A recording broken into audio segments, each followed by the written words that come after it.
وہ ایک وجیح اور جاذب نظر شخصیت کا مالک تھا جو ہزاروں کے مجمع میں سب سے ممتاز نظر آتا تھا۔ بمبئی فلمی سرگرمیوں کا مرکز تھا۔ کتنی نوجوانوں کی خواہش ہوتی کہ وہ فلموں میں اداکاری کریں۔ اس کے لیے وہ فلم سٹوڈیوز کے چکر لگاتے رہتے۔ ونود نے کبھی نہیں سوچا تھا کہ وہ اداکار بنے گا، لیکن ایک دن وہ سنیل دت کی نظر میں آ گیا۔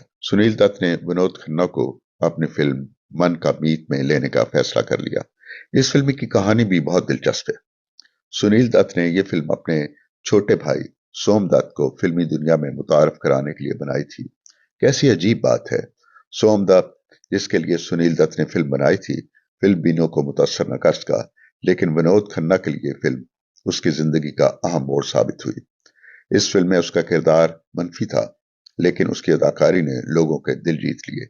جو پہلی فلم نے اس کے لیے کامیابیوں کے دروازے کھول دیے۔ من کا